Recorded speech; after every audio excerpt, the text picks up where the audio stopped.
Okay, so hello everyone. I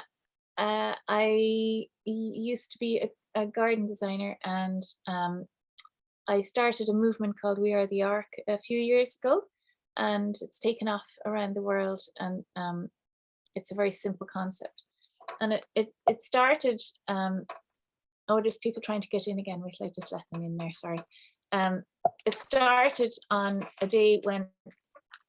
Now I don't know how to make this work. Oh yeah, it started one day when I was sitting at my desk looking down over my garden, and it was a winter's morning, and I saw a fox run past, and pretty soon, and this is not a picture of that particular fox, by the way, and then soon after I saw a couple of hares go past, and so I kept watching, and eventually I saw a little hedgehog scuttling along in the same direction, and it was really unusual. It reminded me of stories of Noah's Ark when I was small. So I went outside and followed the direction they were coming.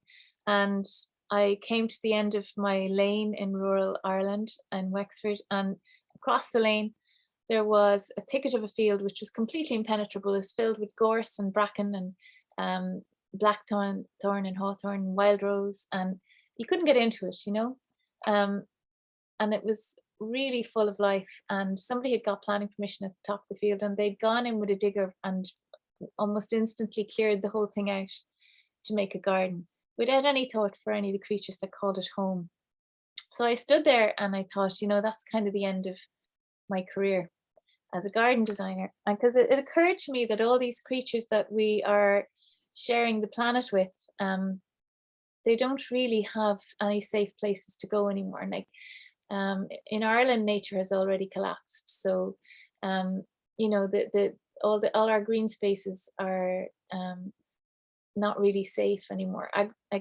Our gardens are filled with non-native plants, which are not related, and they haven't evolved alongside the local food web, and so they don't support much life. And we treat our little patches of this planet as outdoor rooms, and we hope, and we use them as kind of creative endeavors, to create our idea of what is beautiful, and to control and maintain it in a kind of a still life painting kind of a way. They can't go out into the woodlands, because although Ireland has a very, very low amount of percentage of woodland, 11%, only 2% of that is actually native, and the rest is a crop. It's a monoculture of non-native spruce, which is poisoned within an inch of its life with chemicals to deal with the infestations of insects, which inevitably come in an imbalanced ecosystem. And there's nothing living underneath them. They're silent and dead. And our farms this is just any kind of a screenshot from a Google map, and you can see that, like anywhere in the country, there's very little places for wildlife to go, and the fields are constantly treated with fertilizers and chemicals, and farmers are removing hedgerows at a rate of knots, in an effort to create more land, because they're stretched themselves, and the system that they're caught in, it doesn't support them to support nature.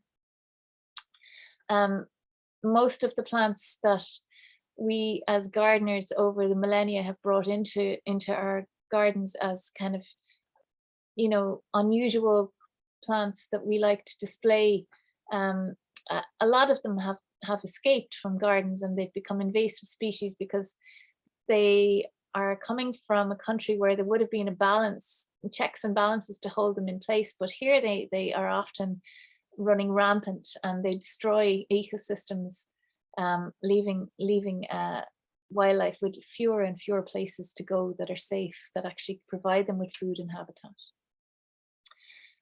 We've got so many roads in this country with no consideration for our wildlife. So the little patches of land that we have are cut up and divided as islands, called islandization, and they can't connect with other members of their own species. And even if they do make it across our motorways, generally they have these massive concrete boundaries or kind of walls in the middle that they can't get across.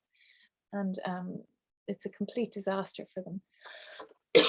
And the thing we don't understand or don't seem to remember is that there's this concept of shifting baseline syndrome, whereas you know, less than a generation ago, people used to remember what nature used to be like, how abundant it was, how full of life everywhere was, how the waves in the sea used to be hopping with life, how the rivers were full of fish, and how the sound of birds was deafening, and how the sky would go dark for a moment with the flocks of migrating birds or butterflies going overhead. It's quiet out there now, we really have lost everything. And so I came up with this idea to ask people to give half of any land they have under their care back to nature if they can, to rewild it, to create multiple layers of ecosystem if they can, and I'll get into that in a minute, or even just to leave it go by taking out the native or non-native invasive plants and allowing it to develop into a kind of a messy thicket. If nothing else, that would be a huge help to nature's dwindling systems. Sorry,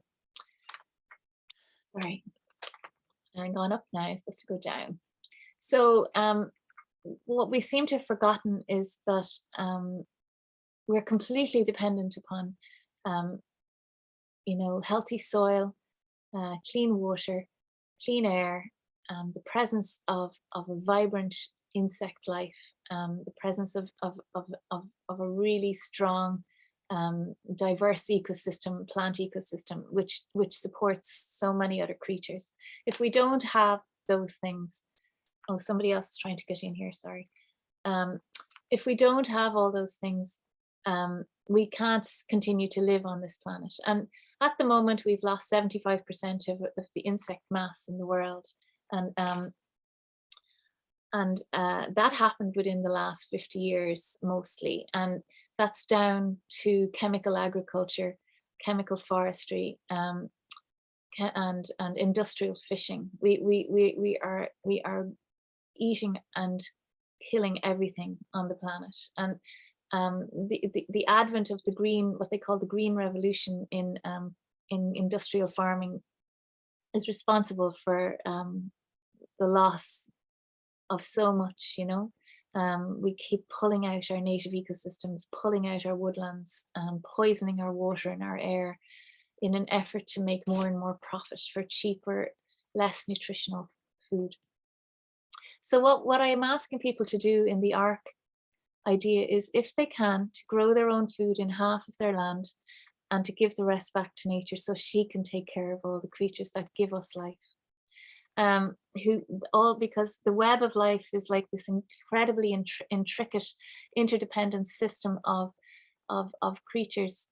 Every single one of them have an important role to play. And the only creature on this planet which does not have a part of that web of life is us, human species. And even if we never had a role, our role now is to step in and become one of caretaker, one of guardian, to look after this incredibly beautiful planet that we have, to take care of every single creature that we have, to take care of every insect, every plant, to turn around and embrace the wildness. And gardens were created initially in order to keep ourselves safe from the wildness, but we really have to turn right around now and completely embrace it. It's time to change everything. If we want to survive, it's not about our children surviving, it's actually down to, do we want to survive? We're running out of time here. And, we're distracted by all sorts of mad stuff. And that's okay, because everybody has an awful lot of stuff to deal with these days. But if you've any idea of what's going on in the world, even in the world of the environmental movement and things like that, if you can understand the collapse of biodiversity that's happening around us, then it's very, very hard to have any hope. But what has happened with the ARC movement is that nobody needs to spend any money. All you have to do is make a homemade sign, stick it up in your garden to explain to your neighbors that it's not that you're just becoming really lazy. is that people make signs saying this is an ark. And they put the website underneath to explain what's going on. And then there's 5,000 weed seeds in every square foot of soil. And actually, let me just back up for a minute. What happens is that people get extremely hopeful because they see how quickly nature recovers with a little bit of help and support from us. And it gives people real hope. And then suddenly they see all those other green spaces around them, other people's gardens, as lost opportunities, and everything changes. So insects and native plants have evolved alongside each other and they've developed very intricate relationships. So even the wildlife gardening narrative tells us that we should plant things like lavenders and buddleias and, you know, all these big showy flowers, which will be attractive to the pollinators. But yes, they will be attractive to the pollinators and they do provide a lot of food. But as a result of bringing those into our gardens, the pollinators then ignore the less significant native plants, which they require in order to have a new generation of their own species. So if, for example, like in America, the monarch butterfly, for example, that's completely dependent on a little weed called milkweed. And if that milkweed isn't present, the monarch butterfly can't lay its eggs. Because the monarch butterfly larvae have focused their attention over millennia in coming to terms with and adapting to eat the very toxic chemicals in milkweed. And plants are incredibly adaptive and incredibly good at defending themselves. So insects are they're young, their larvae have become very adept at only focusing their energy on eating certain native plants. And if they're not present because we keep providing them with big showy flowers to give them a quick feed, a bit like McDonald's or whatever, a quick feed, then they don't, the whole system kind of collapses because those plants don't get a chance to be pollinated and they lose ground. And when they lose ground, the insects lose ground. So we think we're doing a good thing by providing them with all this food, but actually we're not. We're destroying the system when we should really be looking at allowing us at allowing the weed seed bank emerge from the soil. So there's 5,000 weed seeds in every square foot of soil, and each one of those has an intricate relationship with some kind of larvae. And the birds need those larvae to feed their young. So a nest of birds, a bird will be very careful about where it puts its nest. The whole web of life is connected, and this is just one example. So a bird won't put its nest anywhere where there's not lots of native plants or it thinks it might be able to feed its young. So I was watching on a wildlife camera we have set up in a bird box, and you know, the mother and father bird, they spend all day long from dawn to dusk going out and collecting larvae and spiders. So they feed them 80% caterpillars or larvae and 20% spiders. Apparently that seems to be the balance. And they don't feed them seeds. They need squishy baby food, and they need to collect, depending on the bird species, they need to collect between 300 and 1,000 larvae a day for each clutch of birds over 6 weeks. And then as they're teenagers, when they're out flying around, they're still looking to be fed, you know, like our own. Again, the berries that we have are very specific to the birds. They've got a very high content of fat, generally, things like holly berries and ivy berries, and they're specific to our birds to build up their fat reserves for the winter. So putting in really sugary things as garden plants is not the way to go. So what one person can do to help is to heal their patch of this planet, and to step in and become the missing, and to provide the missing ecosystem services that we have destroyed by removing the web of life from our tiny island patches. So obviously we can't have wolves or, you know, wild boar or, you know, all the creatures that are now missing from our ecosystem. They can't be present in our tiny patches of land. And so we have to become them, you know, and carry out the missing services that they should provide. For example, like brambles, deer would naturally nibble them back so that they don't completely take over. They nibble back the young shoots, or you know, uh, wild boar, say, or what are large herbivores, large mammals would open up the ground and um, give a chance to the annual weed seeds to come out, which have intricate relationships with certain insects, or they create homes for the 400 or more ground nesting bee species that we have, because they need bare earth for that.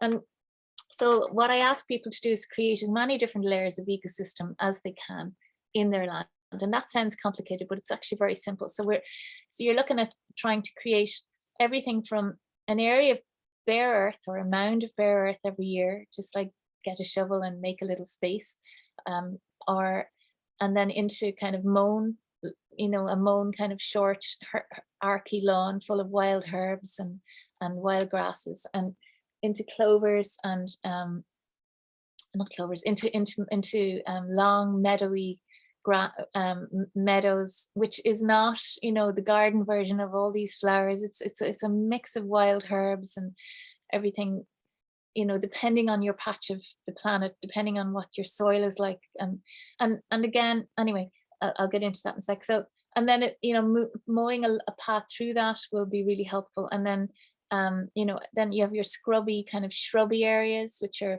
filled with thorny plants like blackthorns and brambles and gorse, and then you've got kind of your midterm woodland, and then you've got your mature woodland. So if you can try and create as many of those spaces, but only if you've only got a tiny patch, even if you can do one or two, it's going to be helpful. And then within that, you can do things like create piles of dead wood, or create what this is a dead hedge, which is prunings, and that creates a massive insect habitat and bird foraging. And dead wood is really important for so many different species to get a chance to grow, everything from fungi to mosses and lichens and things like that. And a lot of larvae need to finish off their life cycles in the fallen leaves and dead wood on the ground, and instead we keep clearing them away and burning them with these awful leaf blowers. And we're killing so much life when we're doing that, and we have to stop tidying everything, because there's no life in a tidy garden. There's no life there. We have to change our relationship with nature, and we can do it in our own patches by embracing life, embracing untidiness. And the wonderful thing that's happened with people who created arcs and connected with other archivists, as we call them, is that they get hopeful again, and their hearts open up to embrace all these amazing creatures out there. Every single insect, fluffy bird, visiting hedgehog, whatever whatever finds sanctuary in their space becomes part of their family, and their heart opens up to include them all, and you become a carer of life, and it reconnects you to nature, to true nature, not some weird version of it. Lighting is a major problem in biodiversity collapse. It's one of the top reasons for the collapse of the web of life, is because all those blue and white lights that we've put into our street lights, or into our garden lights, or into our car lights, that they're actually causing more and more problems, because they blind the nighttime pollinators, who are a vital part of the web of life. And so without the nighttime pollinators, a lot of things don't get pollinated. Again, the native plants start to lose ground, or the bats lose their food sources, because there's no insects at nighttime then, because they all just, the whole system collapses. A lot of birds fly into, they lose their way, they can't find their way anymore. Just so many things get affected by this, migration patterns, all sorts of things. So it's just a disaster. So what I ask people to do is to if they have to have lighting, just to use red tones, or if they can't use red tones, amber tones. And then if they can ask the local councils to put red filters over the existing lights, that would be really helpful, or even amber filters. But apparently red is the least damaging, amber is the next, and then anything after that is just causing a collapse. best to have no lighting. If you have to do some at home, put in sensor, sensor lighting that comes on when you come home and turns off a couple of minutes later. Adding in water to your arcs is obviously incredibly helpful. Even a small bowl of water with a little ramp in it for creatures to get in and out and get a drink. There's very few sources of clean water for them anymore. So even if you're providing a drinking water source, that's brilliant. A place for birds to wash themselves, because they don't wash themselves in anything deeper than their legs. So a bird bath is really good if you keep it clean. But a wildlife pond is really great. That the amount of life that will turn up if you have that is just amazing. You'll be surrounded by magic. So yeah, my friends Claire and Joe, that was the first place we built an ark. So they had a 4-acre horse paddock, and they rewilded it. Basically, they arked it, and their lives just became so enriched. And it went from being a bare horse paddock to even having things like owls and hedgehogs visiting and sparrowhawks. So this is what it used to look like. And within a couple of years, it started to go from this to this. We brought in, again, I'm only learning as I go as well. So we brought in lots of native trees and shrubs. But what I've learned since is that ecologically speaking, if you really want to be of the most help, it's about sourcing plants from within a 10-mile radius, because insects have very simple evolutionary adaptations locally. And sometimes if you bring in plants from further than 10 miles away, their tongues might be too short or too long for such plants.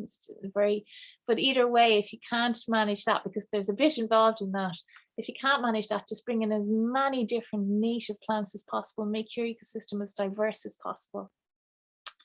So this is kind of it in its first year, I guess, and it looks pretty messy. That's probably 3 years in, but that's before and after shots kind of thing. But I swear to God, the amount of life that has returned, it is hopping with life. And the thistles came up out of the seed bank, and they are covered in butterflies. You wouldn't have seen a butterfly in that field before for years. And the water, they have clay, so it's just a matter of digging out a pond, and you don't need a liner in this one. And the water holds, and it's just filled with bats at night time diving for midge, and dragonflies laying their larvae, or laying their eggs, and the amount of life around that pond is phenomenal. Yeah, so we also grow food there in 2 different ways. There's no dig food growing, and also forest gardening, which is like a perennial permaculture concept of growing plants, perennial food plants in 7 different layers. And that's a really magical way to grow food, but it takes a long time to get to abundance with that. So you need to grow other food in the meantime. Yeah, so people, by putting up signs, people start to explain. So these are some signs from around the world. People make their own signs. We're not selling anything. They put up their own signs, and sometimes there's the website underneath, so that people passing by don't think that it's just been abandoned, which can be the reason why people feel obliged to keep a place tidy. Whereas now they don't. They feel really I guess enriched by the whole experience. And yeah, it's just a wonderful kind of a movement. People it gives people hope in an environmental world, an environmental collapse world, where you really find it very difficult to get hope. So yeah, so that's it. Anyway, I'll stop sharing now, and if anybody has any questions, I'm happy to answer them. What'll I do now? Yeah, if anyone has any questions, maybe you could put them in the chat, and then I'll read them out.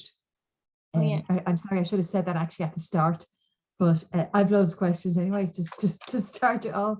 Yeah, I often think, Mary, because I work doing wildlife surveys, and there's, you know, there's great legal protection for the rare species, but there's no protection at all for the common species. That's And it. it's like they're going to wait till they become rare before we do anything about it.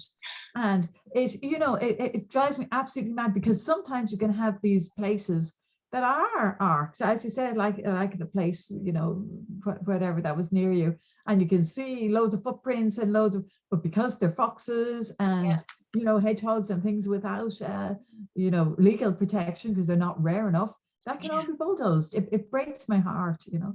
And I was wondering, Mary, how you managed to bring along the public. I would do a bit of work sometimes with tidy towns groups. Yeah. And they all love these lollipop trees, you know, the trees with nothing underneath them. And I you know, I think it's going to take a huge mind shift, particularly for urban dwellers that are used to the you know, the ryegrass in the middle of their housing estate.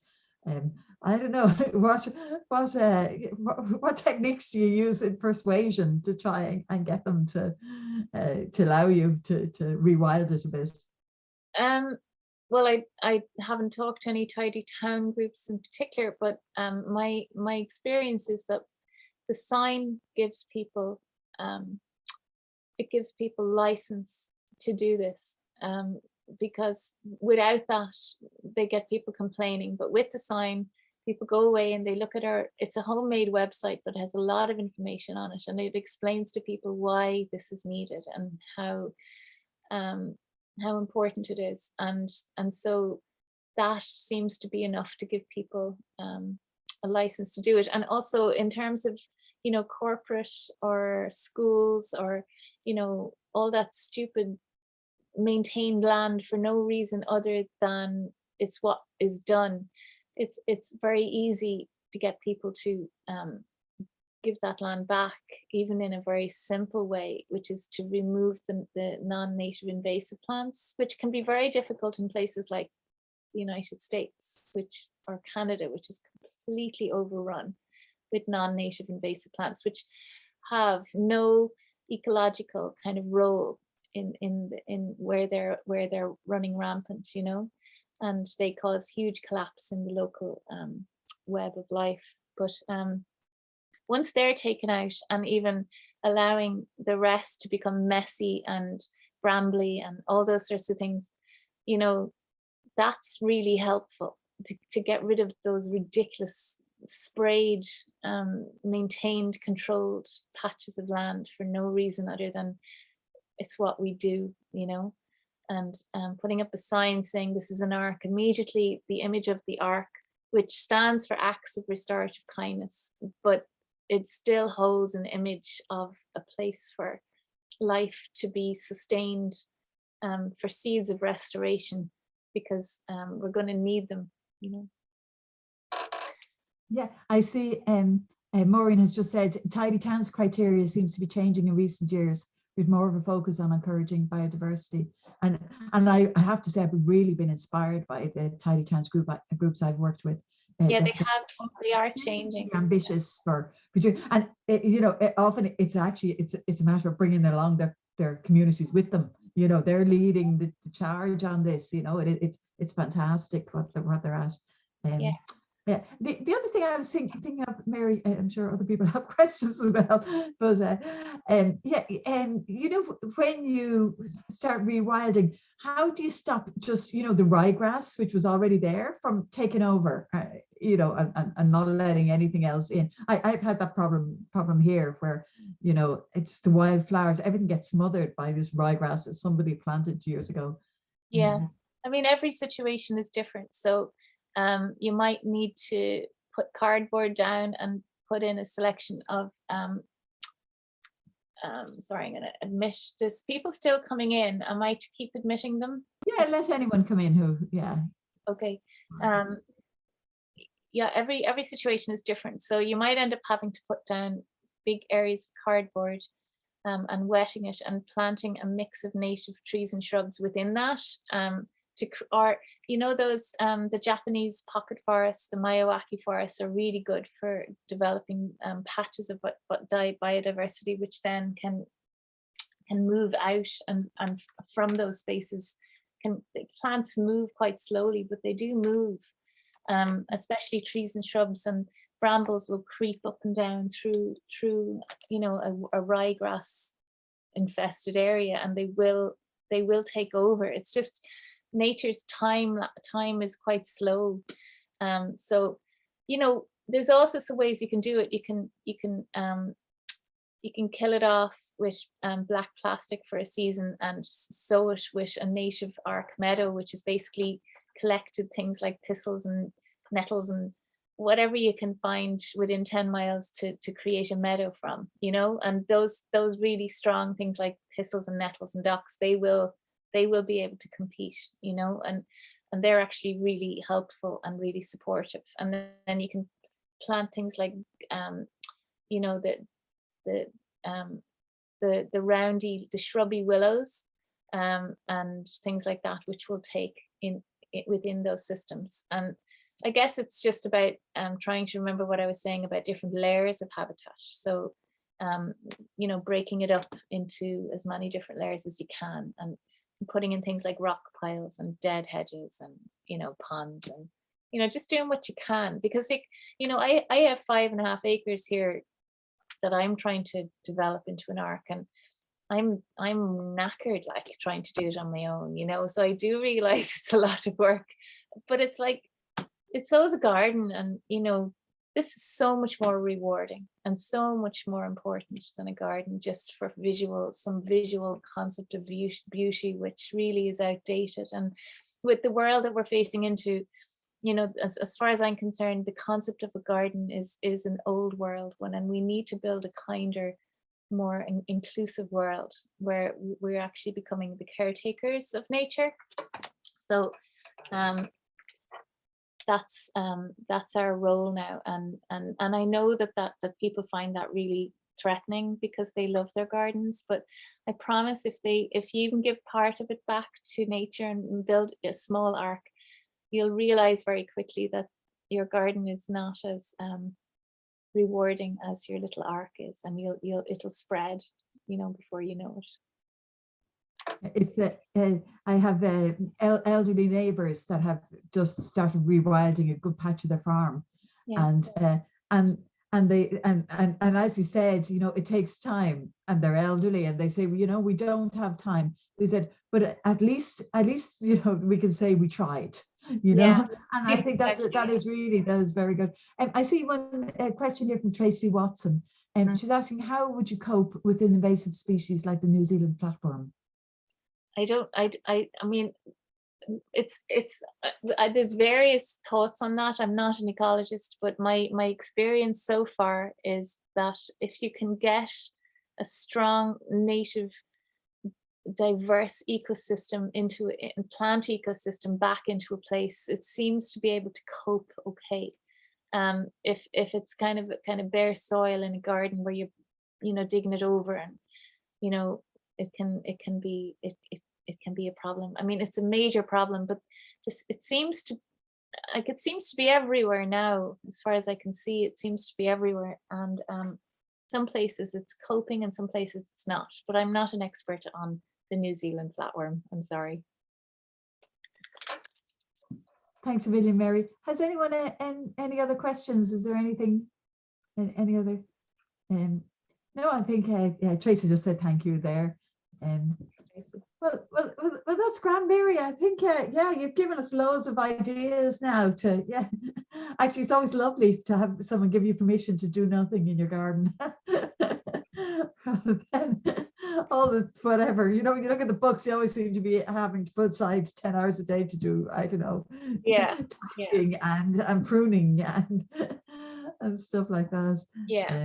Yeah, and Mary, you might tell us about your organization. Is it a charity? Is it, or what is it? It's a worldwide thing? Is it the Ark?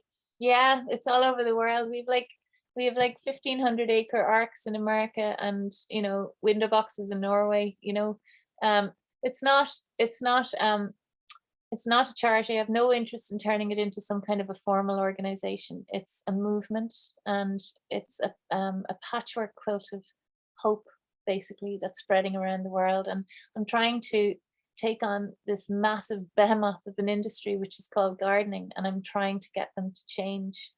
And I know that it's a lot to ask, but I think there isn't really an option. Everything has to change. We may as well start with something like our own patches of the planet and do what we can, you know. I just see one question here from Mary Josephine. Said, is there a list of native plants and where would we source it? Yeah, there's a couple of things on the website. It's wearetheark.org. I'll put it in there.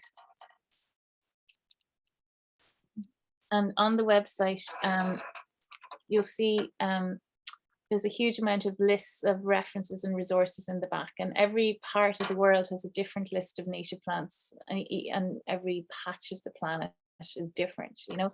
So you have to go research that yourself. We have a good few of them up there, a good few links. But there's also a section on the website that says what to plant in an ark, and just to remember to create as much diversity as you can, not and native diversity, and not you know, I don't go along with the wildlife gardening narrative of planting pollinator friendly plants. I think what we need to do is restore native plant ecosystems, which is much more forward thinking, and allowing nature's own intelligence to heal the system, rather than sticking in things that we think are pretty and helpful, you know. That's really, really interesting. Mary, thank you so much for giving us the talk. You're so good. And we've a few other things coming up. We have a talk, in actual, I think it's our first talk where we actually meet each other person to person rather than on a Zoom one. And it'll be on pine martens, and we'll be giving out pine marten boxes, and that's in the Steam Threshing Museum in Minalty. That will be on the 9th of April.